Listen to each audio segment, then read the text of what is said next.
Joe Biden swears in for the presidency on the Book of Medora. So we'll talk a bit about what happened on the ceremony and everything else that came along with that. Lady Gaga wears a dress with a large pin that is reminiscent of the Hunger Games, and all of the media lets her know about this. Antifa is currently busting out the Democratic headquarters in Portland because it's almost like they see the government as fascist. So we'll talk a bit about that. And Liz Cheney is getting primaried because Wyoming is not happy about what she voted for on the impeachment.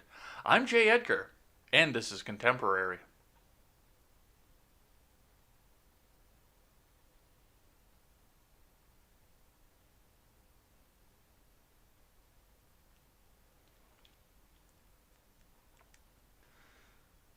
Good morning, folks. Welcome to Contemporary. My name is Jay Edgar. We've got a bunch of stuff to get to today.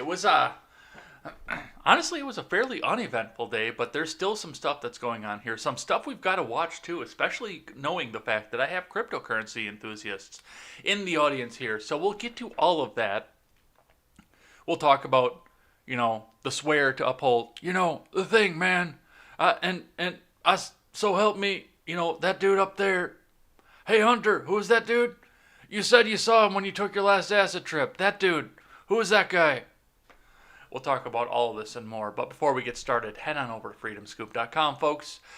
Freedomscoop.com is going to be your one-stop shop for all of your news and commentary needs, where we carry great shows such as The Generational Gap, The Daily Ignoramus, The Breakdown with Birkenhoff, The R-Rated Conservative, on a new outlet. That was the word I was looking for. He's on the same stream, just on a different outlet at this point. On a new outlet, go over there and check out the R-Rated Conservative on Trovo. I believe the Daily Ignoramus is over there as well. I am going to be over there.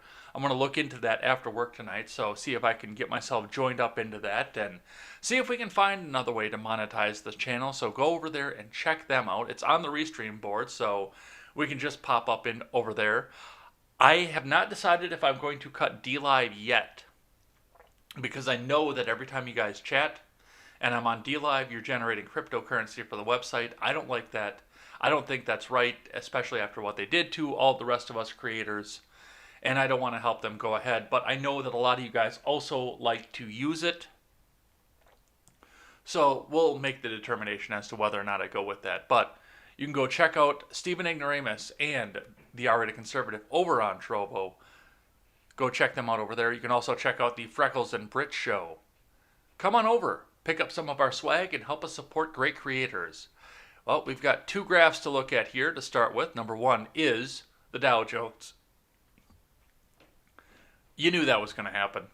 Hey, Biden's president, and we're all big banksters and big business people. And hey, Biden's getting all of our little competition up out of the way. And here we go on 31,188 for the day. That wasn't the peak. We peaked out at 31,221, but up 257.86 points or 0.83%. As far as Bitcoin goes, Bitcoin dropped off a little bit because there was a massive sell-off to Bitcoin yesterday. And we'll talk a bit about why there was a massive sell-off yesterday.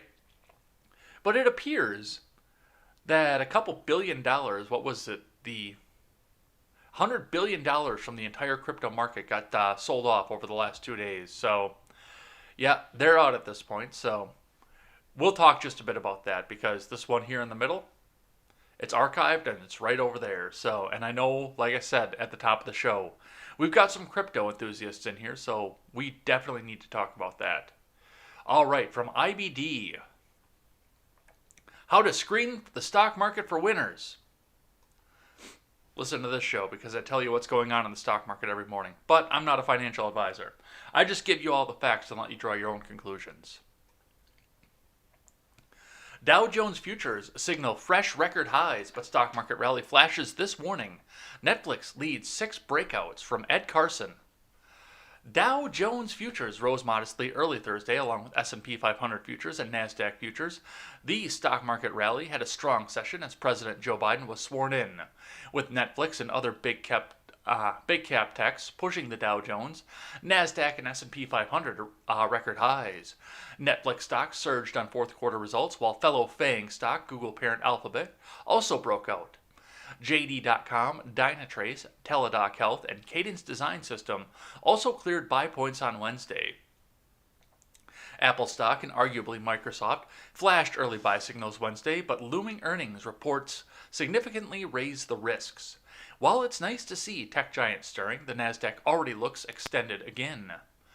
Apple stock and Microsoft are on the IBD leaderboard. Apple's also on Swing Trader. Microsoft stock is on the IBD long-term leaders. CDNS stock is on the IBD 50. On the futures, Dow Jones futures rose 0.2% versus fair value. S&P 500 futures advanced 0.2%. Nasdaq 100 futures climbed 0.5%. Bitcoin prices are down sharply below 33,000, but still up in 2021. Remember, overnight action in Dow futures and elsewhere doesn't necessarily translate into actual trading in the next regular stock market session. All right, I've got a brief counter here from Fox News as to what's going on in the markets, which is going to autoplay on me in just a second. Come on. No, nobody cares about you. And no, I'm not turning my ad blocker off for you. Fuck that. All right, apparently it's not going to autoplay. Stocks rallied to record highs Wednesday as President Joe Biden was sworn in on the steps of the U.S. Capitol. The Dow Jones Industrial Average gained 257 points, or 0.83%, while the S&P 500 rose 1.39%, and the Nasdaq Composite was higher by 1.97%. The advance catapulted all three of the major averages into record territory, adding to the market's strong performance during the 4 years of the Trump administration. The S&P 500 rallied 67% over Trump's tenure.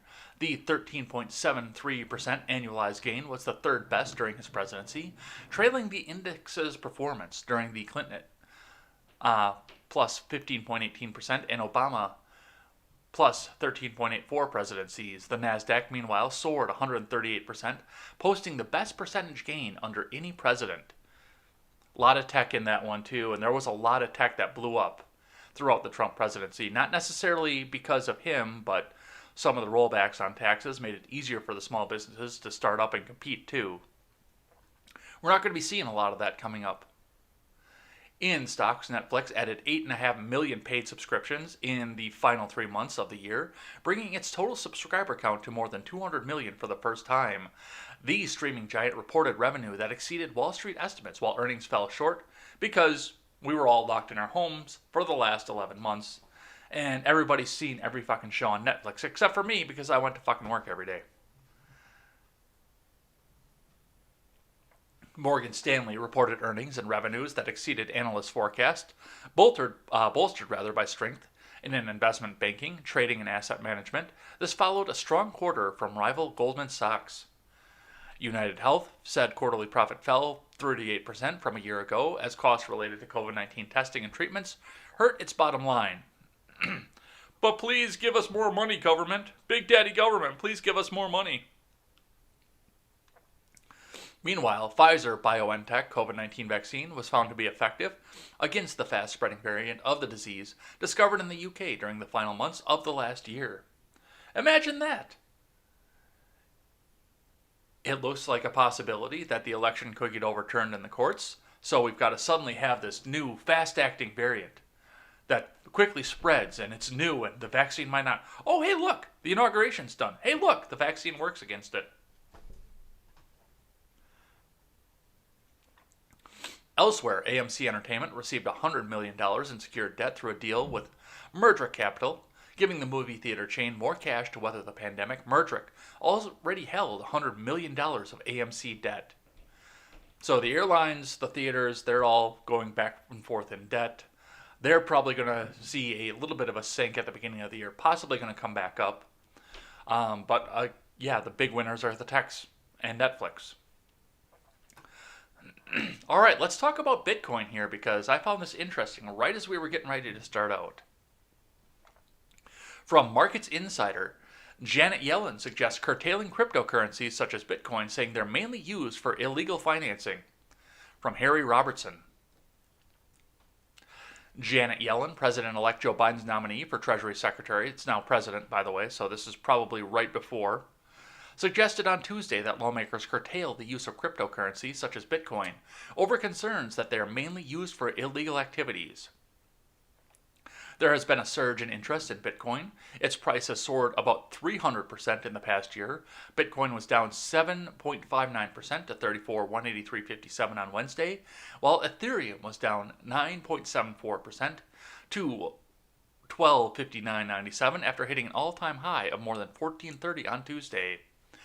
Yellen's comment suggested that the incoming Biden administration could be hostile to cryptocurrencies and ramp up regulation.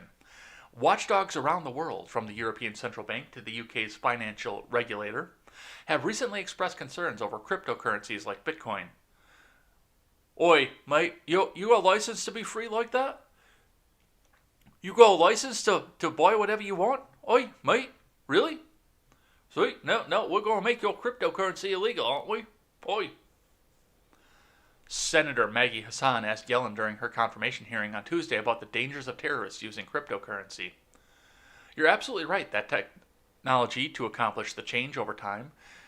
We need to make sure that our methods for dealing with these matters with terrorist financing change along with changing technology, Yellen said. Cryptocurrencies are of a particular concern. I think many are used, at least in a transaction sense, mainly for illicit financing. No, a lot of it's for sports betting and drug dealing. And I think we really need to examine ways in which we can curtail their use and make sure that money laundering doesn't occur through those channels. Yellen's comments echoed those of ECB President Christine Lagarde, who said last week that Bitcoin had been used for some totally reprehensible money laundering activity. Many investors have expressed similar worries. Warren Buffett said last year that Bitcoin has been used to move around a fair amount of money illegally. He said investors should go short suitcases, as criminals would no longer need them to carry cash. There you go. The big investors, your Warren Buffetts, the big banks, they're going to turn around and make crypto illegal because you're taking away from their bottom line. See, if they control the money supply, they control you. But if a decentralized network controls the money supply, then who controls them?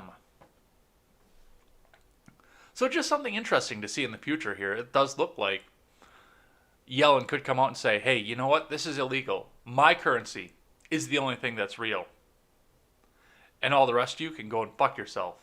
And we're not even going to give you back what you invested in this. Your Bitcoin is gone. So we'll see what happens from that. I believe that would be called theft, by the way. All right. You know what? Let's just watch the video, because that's the big news from yesterday, and nobody can deny it. Get my earbuds on, and we'll have a listen.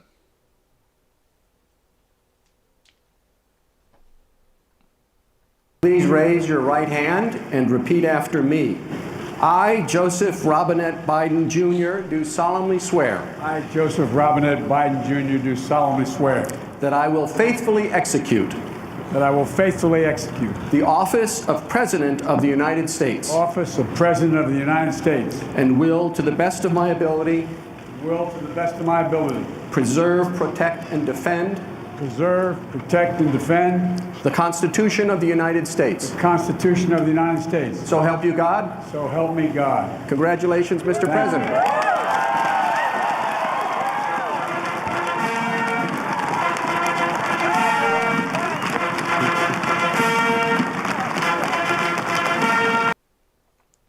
Is it bad that I heard that trumpet line yesterday when I first saw this and thought that they were getting ready to start playing the Imperial March? Because that's exactly what I thought when I first heard that. I didn't know it was going to be the presidential march. I actually thought this was going to be the Imperial March. I find your lack of faith disturbing. So yes, Joe Biden put his hand on the Bible, didn't burst into flames, and as I said yesterday, said, I solemnly swear to uphold, the thing, man, the thing. And we have the 46th President of the United States. According to most people, I know some people are up in arms and saying that he is the 45th President of the United States because Grover Cleveland was counted as, on both of his terms, as different presidents, but he was the same person both times. I don't know. I don't really care. The presidency shouldn't have as much power as it does. For anybody. Not Biden, not Trump, definitely not a Bush. Definitely not a fucking Bush. But no, this should be a lot more decentralized than it is. And, of course, I've got some thoughts. We're going to do across the board on Saturday. So I've got some thoughts as to why he's in the presidency, and I'll put those into my monologue. But for the most part, I think it's mostly due to the fact that he was doing some illegal shit, and he was getting ready to be called to account for it. And a lot of big people, big players in the establishment had their hands in the same cookie jar. Is a big part of the reason that I think Joe Biden is the president right now. Not necessarily because they want him to enact some sinister agenda or anything. I just think that they don't want him to be able to be questioned about it. They can sit him in his wheelchair and put the blanket over him and, that's right, Grandpa. No, we're definitely going to get rid of the commies and all the pinkos. Oh, good, Grandpa. Here, have another cookie, Grandpa. And the media will go to sleep. And immediately, Chris Wallace, the guy that talked like this that was debating against Donald Trump, he praised Joe Biden's inauguration speech, and he got torched by people online, and another Fox News host, too. This is from The Blaze. From Carlos Garcia. Fox News host Chris Wallace earned the ire of many on social media and another Fox host after he praised the inauguration speech by Joe Biden on Wednesday at the U.S. Capitol.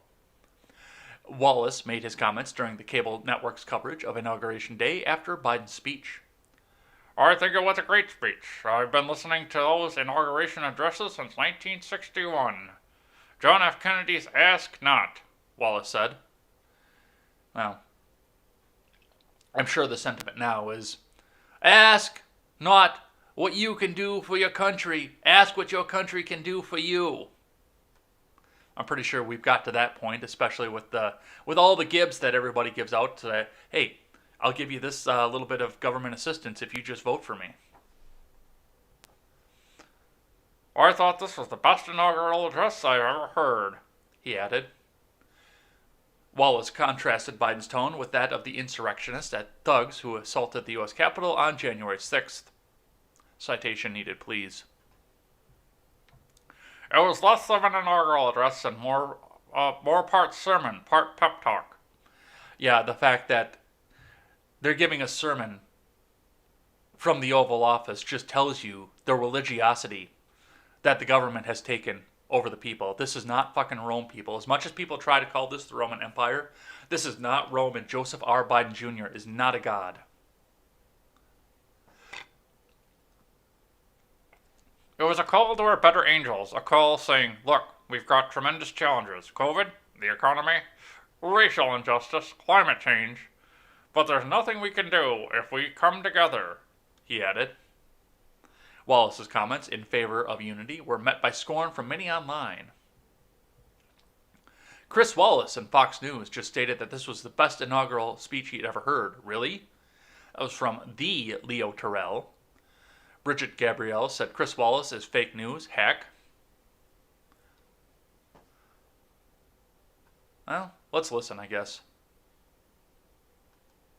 I thought it was a great speech. I've been listening to these inaugural addresses since 1961. John F. Kennedy, Ask Not.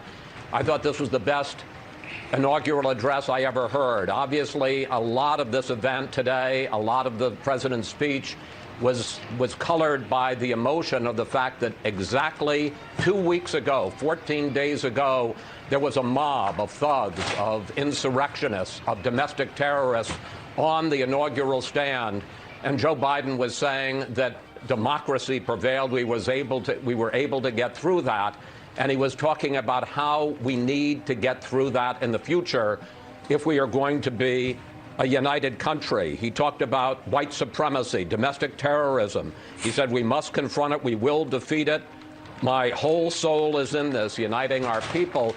You know, I think it was less an inaugural address and more part sermon, part pep talk. Okay, we don't want to listen to Chris Wallace deep throat Joe Biden anymore. So I also want to say thank you to Stephen Ignoramus. I can see over there on the D Live. He's hosting me over there. So we'll earn a little bit more money for D Live here as we figure out whether to go to Trovo or what else to do. I hate to start building on a new platform, but you know, if we're going to earn money for people who hate us and won't give us any money back, then we got to do what we got to do. But that's Chris Wallace, and yeah, you could tell what he was. You could tell from the first debate what he was and what he's going to do. All right. From ABC 27, a little bit of bad stuff yesterday from the beginning, before the inauguration. A bomb threat was called into the U.S. Supreme Court. Looks like I've got a no author given situation here. This was a developing story, but we'll just read into this briefly. Hours before President-elect Joe Biden prepared to be sworn in as the nation's 46th president, the Supreme Court remains on high alert. Reports of a bomb threat quickly circulating as the building and grounds were swept. At this time, the building is not being evacuated, which is surprising. I think this was bullshit to get people scared. And I tweeted right out yesterday with the inaugural crowd, with the bomb threat into the Supreme Court, in spite of the fact that there was no way anybody was getting in or out, and it would have had to be an inside job if they were going to try and bomb the Supreme Court. Anybody who tried to do any fucking shit at all whatsoever yesterday should have had a mandatory minimum of 4 life sentences. Yes, I know, cruel and unusual punishment. You can't do that to people. Well, here's the reality. For making it a bitch on the rest of America, for giving the government the excuse to expand the Patriot Act. And they were going to do it anyway, but you can't give them the fucking excuse to do it. Anybody who would have tried anything on this inauguration should have had a mandatory minimum of 4 life sentences. Maybe the death penalty, who knows, but a mandatory minimum of 4 back-to-back life sentences for giving the government the excuse to expand the fucking Patriot Act. I have no patience for this shit anymore. The government is going to take whatever power they can, and all these people storming the Capitol, whichever side they started from, trying to make us have 25,000 troops out for the inauguration, trying to get us out to the Capitol so we can get shot by National Guard. I have no patience for this shit anymore. The government's trying to expand their power. We don't need to give them a fucking excuse to do it. All right, let's keep going. From the Associated Press. Clyburn Bush called him a savior for boosting Biden, from Meg Kinnard. Establishment's going to establishment. As they witnessed President Joe Biden take the oath of office on Wednesday, House Majority Whip Jim Clyburn said former Republican President George W. Bush lauded him as a savior for helping Biden to get elected. Well, George W. Bush is a fucking war criminal and an incompetent fucking boob. So, I don't really give a fuck what he has to say, but I figure you guys might.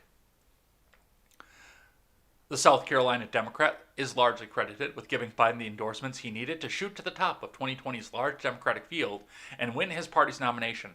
Yeah, it had nothing to do with the fact that Pete Buttigieg, who was, for all intents and purposes, leading at the time, and every other Democratic candidate just dropped out at the same time. And, oh, hey, look, now Joe Biden is suddenly ahead of Bernie Sanders. It's weird how that works.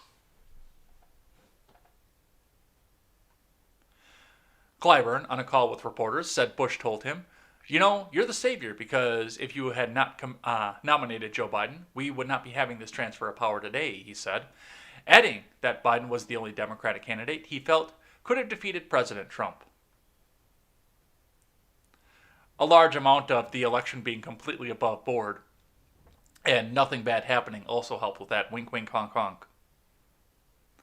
In a statement issued following Biden's victory, he wrote, "Though we have political differences, I know Joe Biden to be a good man," and added, "I offered him the same thing I offered Presidents Trump and Obama, my prayers for his success and my pledge to help him in any way that I can."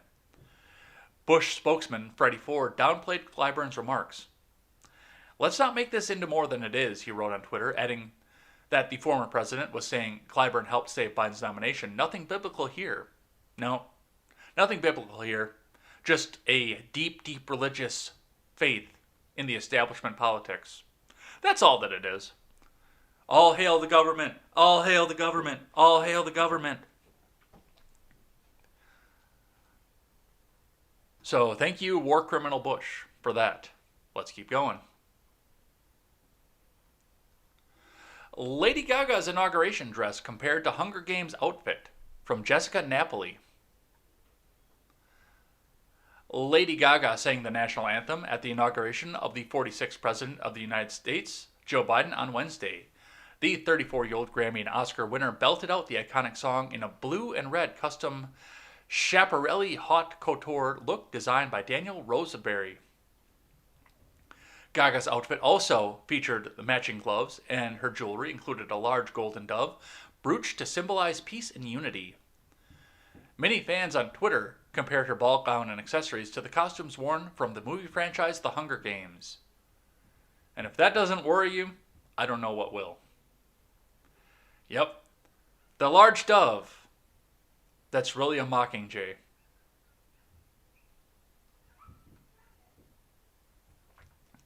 Well, I guess since we're going into a depression anyway, I can really say this to you guys. May the odds ever be in your favor. Let's keep going.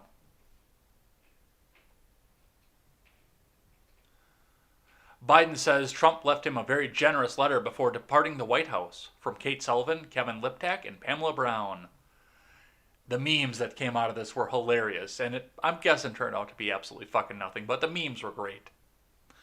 President Joe Biden said Wednesday that former President Donald Trump left him a very generous letter before departing the White House. Biden, speaking from the Resolute desk in the Oval Office, after signing day one executive orders, said he would not immediately reveal the contents of the letter out of respect for Trump. Respect for Trump, that's fucking hilarious. Come on, will you shut up, you clown? The president, he wrote a very generous letter, Biden told reporters.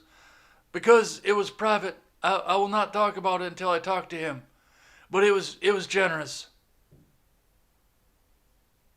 The senior Trump aide described the letter to a CNN as a personal note that praised for the success of the country and the new administration to care for the country. The aide said writing the letter to Biden was one of the many items on Trump's list in the Oval Office on Tuesday night. It is a modern tradition for outgoing presidents to write their successors a letter and leave it for them on the Resolute desk in the Oval Office.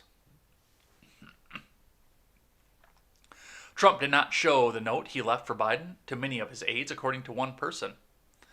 In a briefing Wednesday night, the House Press Secretary, Jen Psaki, declined to offer more details on the letter Trump left for Biden, telling reporters that, based on comments from Biden, this is a letter that was private. As he said to you all, it was both generous and gracious, and it was just a reflection of him not planning to release the letter unilaterally. While it may seem surprising Trump upheld the tradition when he ignored every other element of the peaceful handoff, it is in keeping with the past enthusiasm at the letter he received from President Barack Obama. Trump was so taken with Obama's letter that he tried phoning him as soon as he read it on Inauguration Day in 2017. But Obama was still flying to Palm Springs on the presidential aircraft and couldn't take the call. Dear Barack, I thought that was splendid. I really wanted to thank you for that. After running me into the ground every chance you got, I would love to thank you for this kind letter. When one of Obama's aides reached back out to the White House to return the call, the new president's staffer said Trump just wanted to say thank you for the note and wanted Obama to get the message. The men never connected directly. Well, I sent the letter, and it was great. It was one of the greatest letters that I wrote, because in all honesty, we've got the new incoming president, but the presidency, that's still about me. It's all about me. So, we don't know what the letter says yet. I'm pretty sure it's just the Wi-Fi password, but we will see. Let's keep going. From Politico, going into what he did at the beginning of this. Biden kills the Keystone XL permit. Again. From Ben Lefebvre. I don't know how to pronounce that last name. And Lauren Gardner. President-elect Joe Biden formally announced on Wednesday he was revoking a key permit for the proposed Keystone XL pipeline, a second time a Democratic administration has scuttled the $8 billion project in less than a decade. After Barack Obama let it go through for most of his presidency, and then just scuttled the permit at the very last second. Biden's action was part of a series of executive orders on his first day in office that included revoking permits signed over the past 4 years that do not serve the U.S. national interest, including revoking the presidential permit granted to the Keystone XL pipeline. Why do we need to have a presidential permit to this? I don't understand why the presidency has that much power. Why does the presidency have that much power? This is between the native nations and the state of Nebraska and the states of North Dakota and South Dakota. That's who this is between, not the federal government. The decision came despite pleas for Biden from multiple Canadian government officials to give them time to make their case for the 1,200-mile pipeline, which they argue has dramatically changed for the better environmentally since it was first proposed in 2008. TC Energy, the pipeline's developer, could decide to challenge Biden's move in court or through the new North American trade deal, which the company did after President Barack Obama first scuttled the pipeline in 2015 over environmental concerns. I think there's a very real question here, said Dan Uzjo, an international trade attorney at Thompson Hine, noting that the project's cross-border connection is already built. Not to mention, and I talked about this yesterday when they first talked about scuttling the thing, I talked about this and mentioned the fact that Biden said he's going to scuttle the project and create union jobs. Meanwhile, and think about the region of the country that you're in, the kind of workers that are out there, and what they're doing. Ditch diggers, construction workers, pipe fitters, steel workers, those are all union workers generally. So you've scuttled thousands of union jobs in order to create union jobs.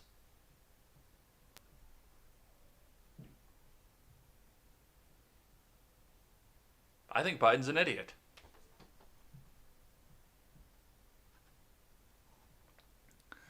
But the company appeared ready to give up on its years-long effort to build the pipeline, saying, as a result of the expected revocation of the presidential permit, advancement of the project will be suspended, and it canceled plans to raise money to pay for the project. So they're fighting it at this point. Alberta's going to get in on this. Canada's going to get in on this, which I'm pretty sure. Oh, what the fuck is his name? The Canada guy. I can't think of his name right now. I can see his stupid bearded fucking face, but I can't think of his name right now. Trudeau, that's it. I'm sure that Trudeau will come down and say, hey, you know what? I think he'll fight this, but, you're a good man, President Trump, or President Biden. You're a good man, so, hey, you know what? We're just going to let you have your way. Hey, can you bum me a smoke? So, we'll see what happens from that. Let's keep going. From the Hill, Biden to rejoin Paris Agreement, revoke the Keystone XL pipeline, which we already talked about the Keystone pipeline, so we'll skip that. But let's talk about the Paris Agreement. From Rachel Frazen and Rebecca Biesch. I'm sure that was a hard name to go through with in high school. President-elect Joe Biden on Wednesday will rejoin the Paris Agreement, revoke a permit for the Keystone XL pipeline, and take a slew of other environmental actions after he's sworn in as president. Biden plans to assign 2 executive orders among the 15 he will issue on his first day in office that will have ramifications for the environment, as well as numerous rollbacks put in place by the Trump administration. While one will rejoin the global climate agreement that allows China to pay extra money and still spew all of their toxic bullshit into the air, meanwhile cracking down on countries like the United States and everybody in the European Union. Another directs agencies across the government to reconsider a number of actions taken under the previous administration, sending along a 9-page hit list of Trump-era actions likely to be reversed under the Biden administration. You see, if you legislate shit, then he can't do that. If you rule by executive fiat, then the next guy can come and do this.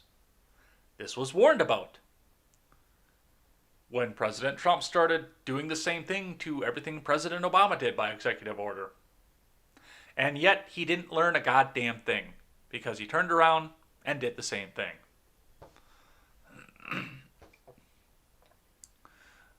When it comes to climate change, President-elect Biden has made his views abundantly clear. Climate change poses an existential threat, not just to our environment, but to our health, our communities, our national security, as well as our economic well-being, Gina McCarthy, Biden's domestic climate advisor, told reporters on Tuesday. At this moment of profound crisis, we have the opportunity to build a more resilient, sustainable economy, one that will put the United States on an irreversible path to achieve net zero emissions economy-wide by no later than 2050, she added.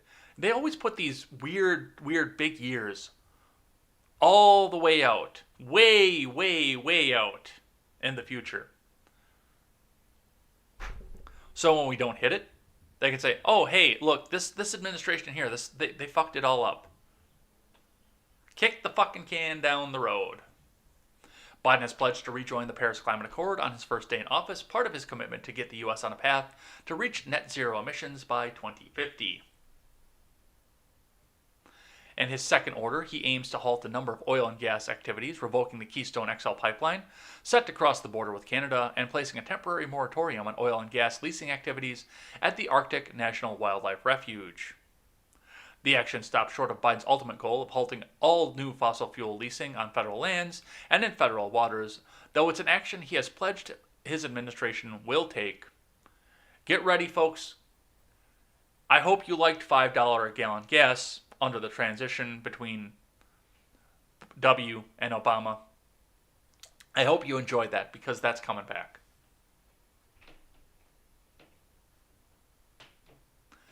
The order also directs agencies to review boundaries for the Grand Staircase Escalante, Bears Ears, and Northeast Canyons, and Seamounts Marine National Monument. Trump shrunk the Grand Staircase, Escalante, and Bears Ears National Monuments over objections from environmentalists as well as Native Americans who argued the lands were sacred to their tribes. I still don't understand how the Native American thing works, because that's all supposed to be sovereign land, which means the federal government isn't supposed to have any say over it. That's the way I understand sovereign land. Now, if there's something different going on, I should really find out about this, but I understand that to be a sovereign country. So why is the presidency getting involved in it? The Wednesday action will also direct agencies to review standards for vehicles, appliances, and buildings. Get ready for your fridge to be illegal, too.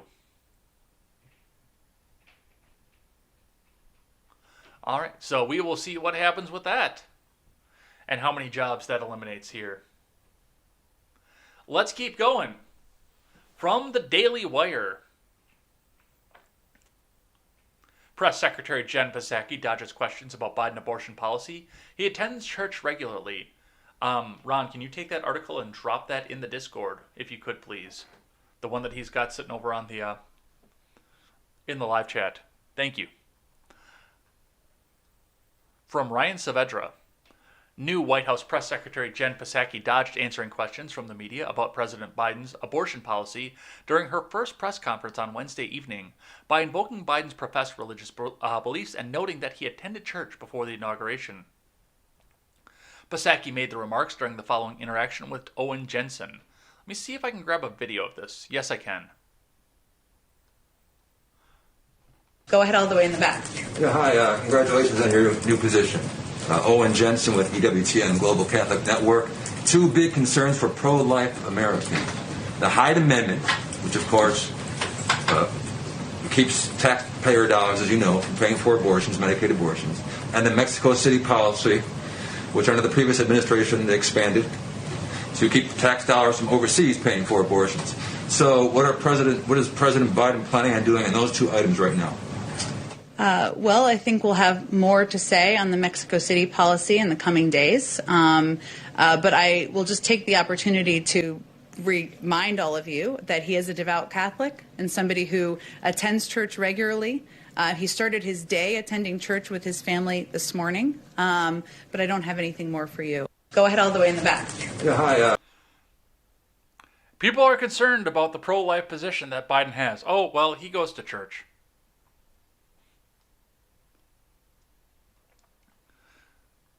And we're going to see a lot of that coming up. I've got this feeling that a lot of these press conferences are going to be covered the way that they were under Trump because, hey, Kayleigh McEnany might say something racist. We'll be the first one to report on it when she says something racist. Oh my God, it's going to be something racist. Oh my God. Ah.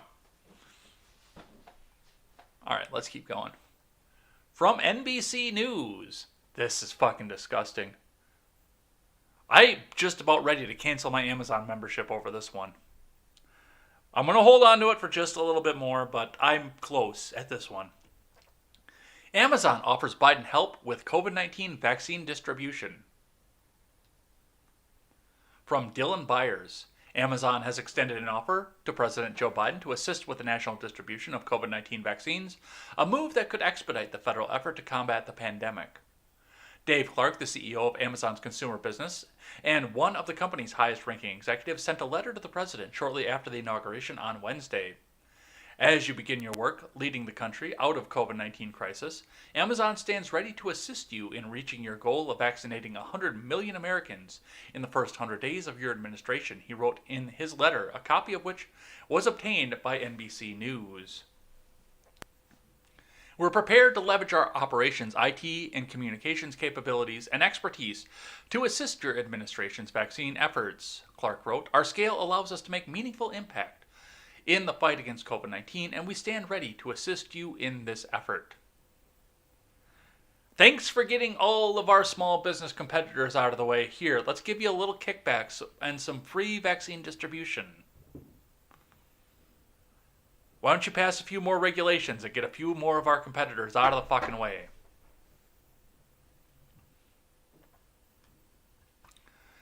And Fox News has a rebuttal to this, because they're suddenly going to be conservative again.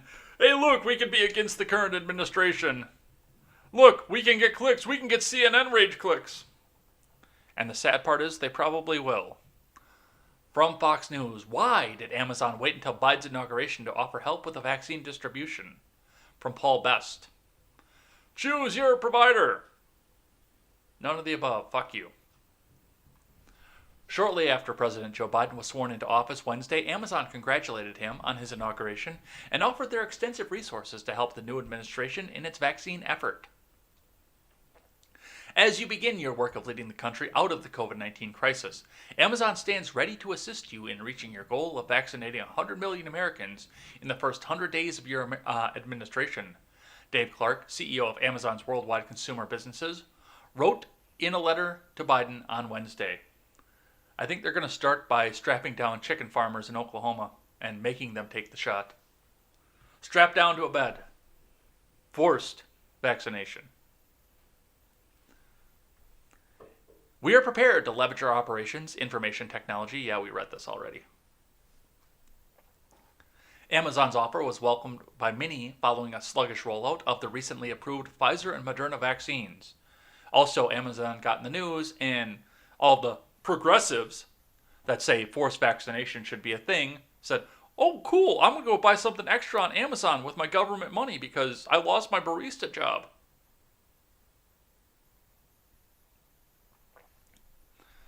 Amazon did tell Fox News that the company has been in contact with U.S. government officials over the last 9 months about the response to COVID-19.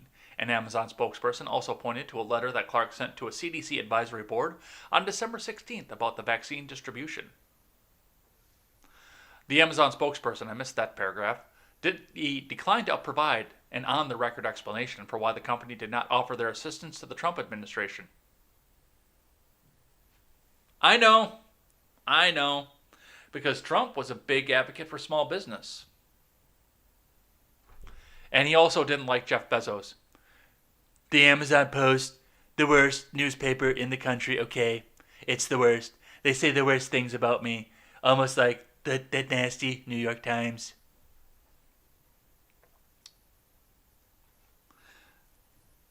So, for the most part, I think a lot of this is Bezos sucking off the Democratic establishment, wanting to help the Democratic establishment, and especially given the fact that, like I said before, with the shutdowns we saw in Democratic-governed states, they got a lot of small business out of the way for Amazon. A lot of small business got pushed out of the way, pushed under, and Amazon could come in because they're essential. So there's a lot of that, one hand washing the other here. Let's keep going. Surgeon General Jerome Adams says Biden transition team asked him to resign from Marina Pitovsky. Surgeon General Jerome Adams, get rid of that, nobody cares, confirmed that the incoming Biden administration requested that he step down ahead of President-elect Joe Biden's inauguration on Wednesday. It's been the honor of my life to serve this nation, and I will do all I can to ensure everyone has equal opportunity to achieve and maintain health, Adams tweeted on Wednesday. Adams, who was confirmed by the Senate to serve as Surgeon General in 2017, reflected on his time in office in a statement on Facebook. He shared that he saw the best of our nation coming together in the worst of times to help those who lost everything after Hurricanes Harvey, Irma, and Maria barreled down on our citizens at the start of his tenure. Yeah, from what I understand, I mean, dude wasn't in the news a whole lot, but from what I understand, the dude was at least a pretty good dude. Adams said that amid the ongoing COVID-19 pandemic, he sought to communicate the rapidly evolving science on this deadly adversary and arm people with the knowledge and tools they needed to stay safe. I still don't understand why Ben Carson wasn't the Surgeon General. He's like one of the top surgeons in the country. But I guess they wanted him to be in HUD.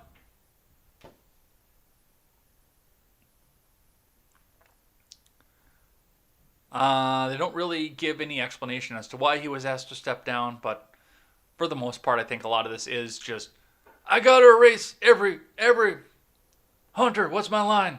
Oh, yeah, I gotta erase every trace of Donald Trump from this horrible White House. Did you see some of the tweets out there of people that were like, well, I just breathed 6 deep breaths and told my husband that looking at the White House now feels like an orgasm after the stench that was coming from it for 4 years. If that's what it takes to get you off, you need some serious psychological help. All right, let's keep going. From the Daily Wire.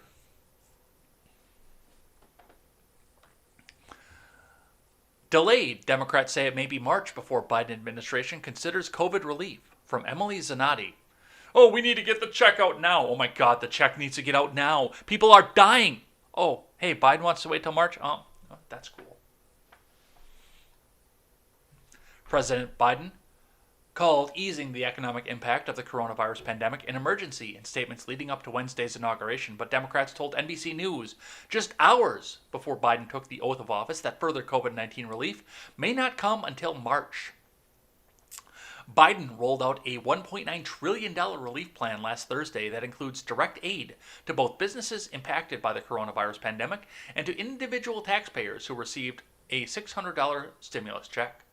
The new plan would give Americans an additional $1,400 each, bringing the grand total for the second round of relief to $2,000, an amount Democrats and Republicans both expressed support for back in December. But experts told CBS News on Tuesday that such a massive aid package could take far longer to pass than advertised, particularly given that Biden expects bipartisan support for the relief measure, even if lawmakers agree on $1,400 stimulus payments. The price tag of the relief package, called the American Rescue Plan, is likely to face pushback from Republican lawmakers who last year resisted Democratic efforts to pass a $2 trillion bill. Heights Securities analyst Hunter Hammond expects the ultimate package to be trimmed to $1 trillion from $1.5 trillion. It's just another trillion with a T. What's the worst that could happen?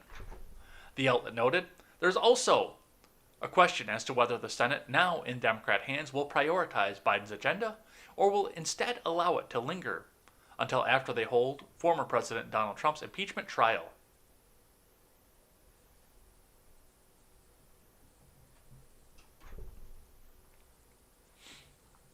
So, yeah, it was an emergency up until the point, well, oh shit, now we gotta spend money.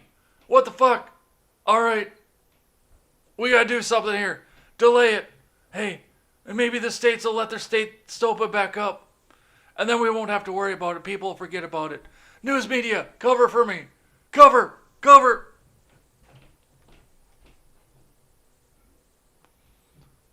So we'll see what happens with that. You see that some people are pissed now too that they're talking about $1,400? We said we want $2,000 checks. Where the fuck are you going with $1,400? But people, 1,400 plus 600 is 2,000. No, we want $2,000 checks. All right, let's keep going. From The Blaze. City official posts image likening thin blue line flag to Nazi flag on Facebook, but she says her intent wasn't anti-cop. This ought to be interesting. From Dave Urbanski. A city official in central Michigan is under fire over her Facebook post containing an image depicting the pro-police thin blue line flag, peeled back to reveal a Nazi flag, along with text that reads, "Reading beneath the lines." That's an old meme, by the way. That's nothing new. Christ, that's been going on since under Obama. Amy Perschbacher, vice mayor of Mount Pleasant, said she removed the post after an outcry over it, adding that her intent was misunderstood and that it was all a big mistake. Basically, I got caught, and now I'm going to try and backpedal that shit. The Morning Sun reported, "I was at no time disrespecting law enforcement or military," she told the paper by email. "I was referring to the attempt, where individuals carrying flags of blue line, Confederate, and Nazi symbols attacked our nation's capital and law enforcement, killing one officer." Yeah, tell me more. Perschbacher told the Morning Sun that her actions were careless. "I removed the post from my Facebook, and I do hope that you can forgive my careless posting," she noted. The paper said, "I allowed my emotions to get the better of me."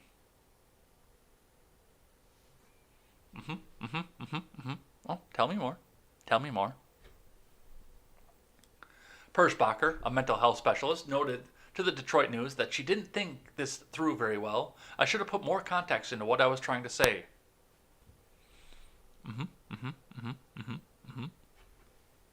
Further explaining her experience watching the Capitol rioters, she told the News, that it struck me as they were wrapping themselves up in a flag which reflects the respect for police, while they were attacking, even killing police. To me, they were using the Blue Lives Matter flag to cover up their hatred. No, you just wanted to call cops Nazis, and you got caught and called out on it, is what happened. Let's keep going. From Newsweek. Bill Barr says disputed election precipitated Capitol riots. Here's a question. Why does anybody give a fuck what Bill Barr has to say anymore?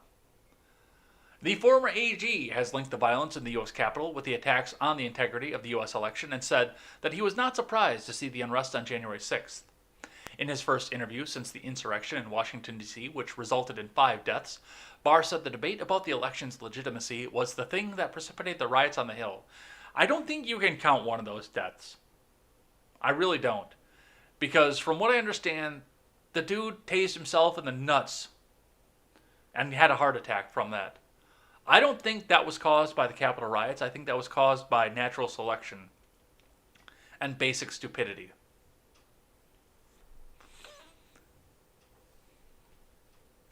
I think it's always important to remember most people are exercising their First Amendment rights.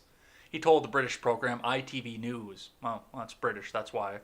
But there's a substantial group, obviously, that went far beyond that and broke into the Capitol that tried to interfere with the proceedings, and that's unacceptable.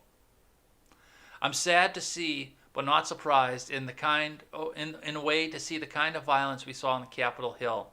I don't know if I would use the word inevitable, but I think that when you start suppressing free speech, when people lose confidence in the media, and also when they lose faith in the integrity of the elections, you're going to have some people resort to violence. You know, kind of like we saw during the inauguration 4 years ago.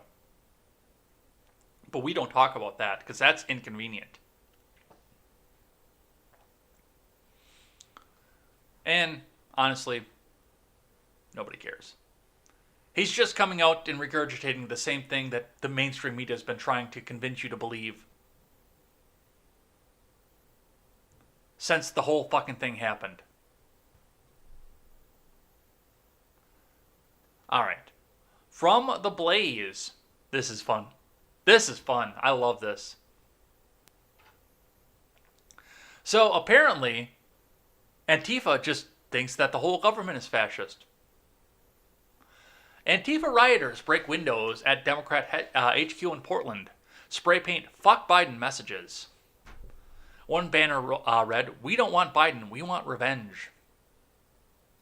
This is going to be good. From Carlos Garcia. Antifa rioters attacked the headquarters of the Democratic Party in Portland, Oregon, and left anti-Joe Biden messages on the day of his inauguration in Washington, D.C. About 100 protesters dressed in black marched in a demonstration against the police on Wednesday before vandalizing the Democratic office.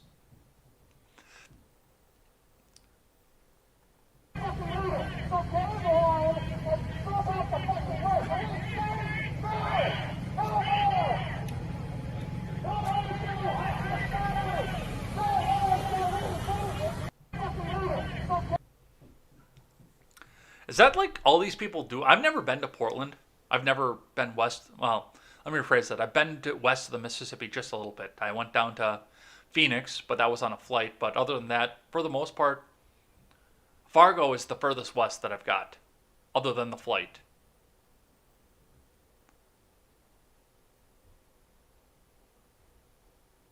Is this all that they have to do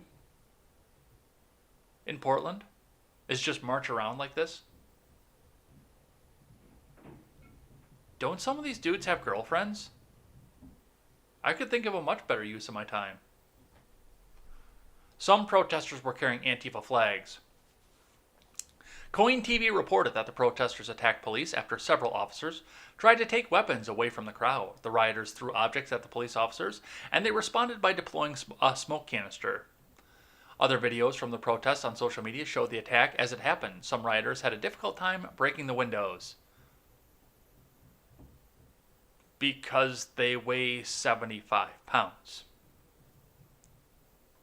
I didn't see anyone.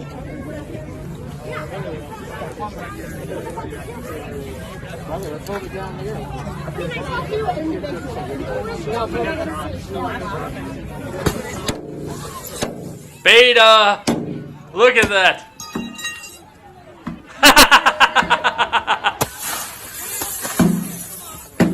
Oh, after the fourth try.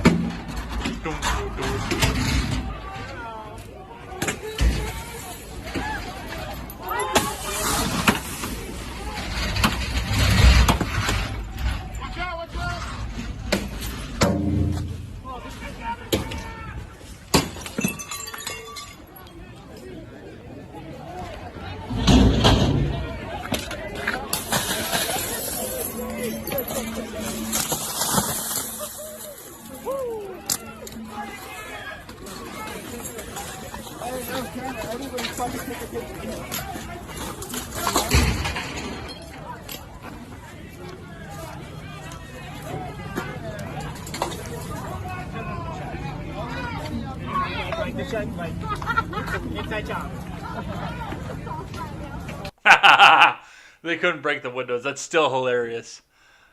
But what's more hilarious is Ted Wheeler sitting there thinking, honestly, unironically, oh, well, we just have to rig the election, which didn't happen. Of course, everything was above board. Wink, wink, honk, honk. Well, we just have to make this election happen, and then Antifa will go away because they'll get what they want. They'll get rid of Donald Trump, as he says, from his posh apartment that he has to move from for the third time because they're burning his fucking building down again. Rioters spray-painted "Fuck Biden" in the building. The rioting appeared to be planned well in advance, as demonstrated by flyers advertising the event days earlier, and probably something on Facebook or Twitter, but we don't talk about that either, because it's only evil when it happens on Parler. How fucking beta, though. That's awesome. Another video here.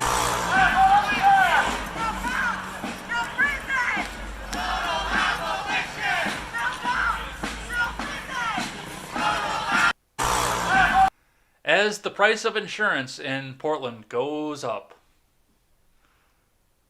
Police said 8 people were arrested, and the charges ranged from criminal mischief to possession of a destructive device to riot and reckless burning. Well, as I always say, you riot, demonstrate, do whatever you want, because you have the freedom of speech, the freedom to assemble, and everything. Just do it over there. Over there. I'm not going to impede your freedom of speech, your freedom to assemble. Just keep it over there. Keep it off my lawn. And we won't have a problem. As the price of insurance goes up in Portland. All right, last one here. Then we'll do a thing that I like.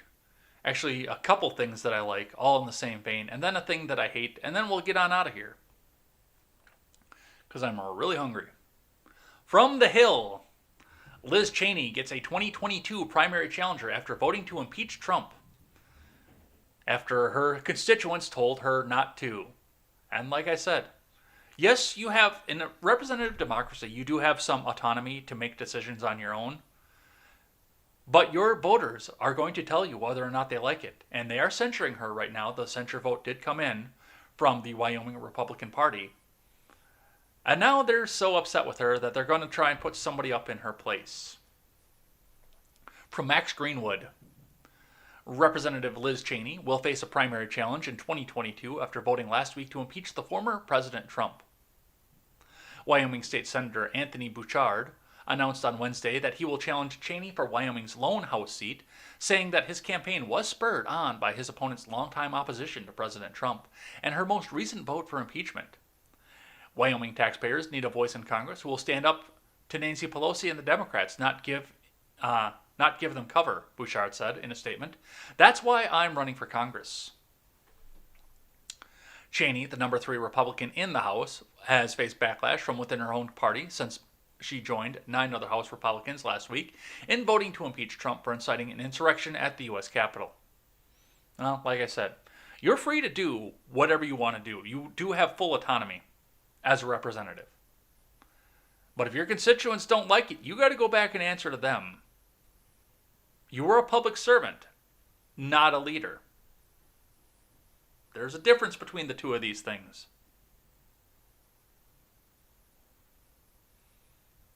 And if the people of Wyoming are dissatisfied with Liz Cheney's performance, then yes, absolutely. Throw somebody else up there. See if he does any better. Punish her if you don't like what she does. But of course, we have a long 2 years and all sorts of other things could change too. All right. And that is going to be it for the news. We're going to do a thing that I like, a thing that I hate, and head on out of here. Don't forget, you guys, if you are lurking right now, I do write your names down in a notebook. And I give special thanks at the end of Friday's show. So I will thank you personally. You just got to make sure you get at least one message in the live chat today. And I'll write your name down. And tomorrow at this time, we'll be sitting here and saying, thank you, Giles Corey. Thank you, Damned Man. You guys get it. So we will see that. We'll see you back here tomorrow for that. But let's do a thing I like, a thing that I hate before we get out of here and have some fun with that. So this video is from Now This, which usually if I'm using Now This, I'm fucking railing against them because I can't stand them. But this was good. Senator Bernie Sanders finds his seat, and Senator Cory Booker arrives with girlfriend and Mandalorian star Rosario Dawson. Let's have a look at what this looks like here.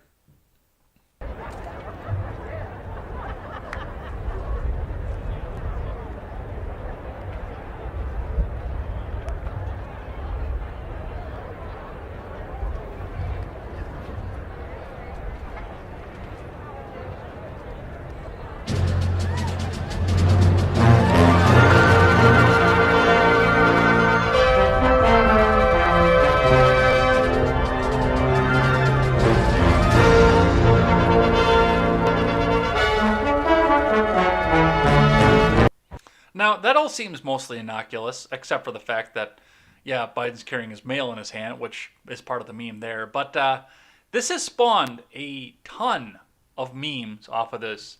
And I got a couple here to go with this. I mean, for all of his faults, and he does have many, Bernie Sanders is probably one of the most memeable politicians there is.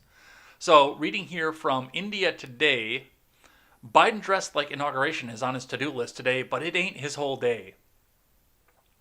Which, well, there again, he's carrying the mail. So, okay, I've got to come to the inauguration, then I've got to go to the post office, and then I need to go and get more tapioca pudding, because we are out, and I like the little beads in the tapioca. And this picture needs to become the new, I would prefer not to, stand-in. Just an old ancient man sitting out there all alone on Inauguration Day. Piss off on your economic policies, Bernie Sanders, but thank you for the memes. Thank you very much for the memes, Senator Sanders. All right, now a thing that I hate, and then we'll head out of here.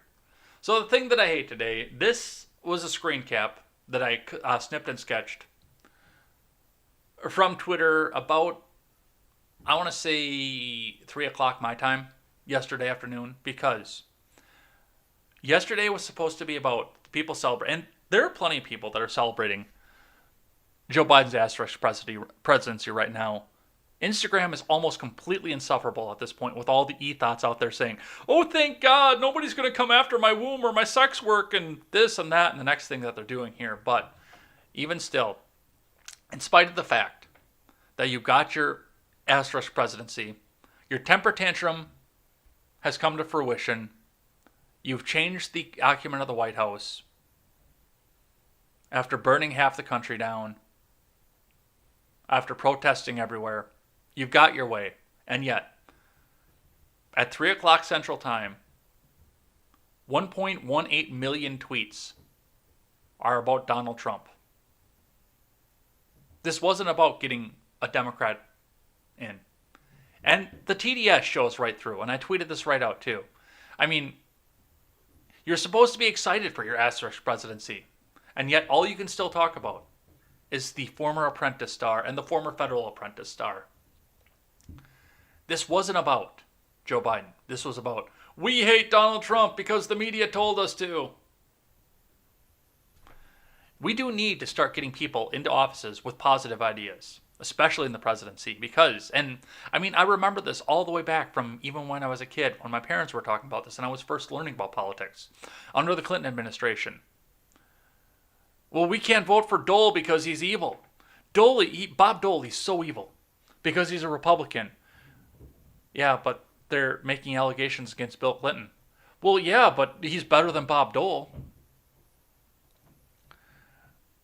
We've got to vote for John Kerry because he's better than George W. Bush, even though he was exactly the fucking same and he was just going to be another fucking war hawk. We've got to vote for Al Gore because he's better than George Bush. He gets money from Halliburton just the same as Dick Cheney does. We've got to vote for Barack Obama because John McCain, he's such a war criminal, he's too old to be president. Even though at the time he was 4 years younger than Joe Biden is. It's the presidency especially. Now, I've seen some congressional seats that have gone to people that actually have some decent ideas. I'll give credit where credit's due. But the presidency has become nothing but, we have to vote one way because otherwise the other guy might win. And we need to start changing that. We do need to start changing that. You know, giant douche and turd sandwich, that was a meme in South Park, but it's totally true, especially for the presidency. Every election is going to be between a giant douche and a turd sandwich. And we need to stop that. And I hate the fact that that's the case. I hate the fact that these people are supposed to be celebrating what is supposed to be a great victory for them. Ooh, we got a Democrat, and we got a Democrat Senate. And yet all they can talk about is Don Trump. All right, and that's going to be it. So we're going to head on out of here for the day and head on with our days. I'm going to throw myself a nice little bit of scrambled eggs. You guys will probably grab some breakfast and head on out to whatever your days entail. Hopefully it's some good work. and start squirreling away some money for the incoming Dempression. Hopefully, you guys can do better from that. I'll be talking a little bit about that in my monologue on Saturday, about some of the preparations that you can do and trying to get another revenue stream. So looking forward to that. Otherwise, I am not going to be doing gaming tonight because I'm going to start setting up the Trovo channel and catch up with my audio platform once again. Plus, I've got to do laundry. I'm wearing my last pair of set of work clothes right now, so I got to do that tonight. So no gaming tonight, but look for us on a new channel tomorrow. Details will be in the Discord for the new Trovo. It'll be at the same time tomorrow, 7:45 a.m. Eastern Time for more contemporary. Until then, I'm Jay Edgar, and this is Contemporary.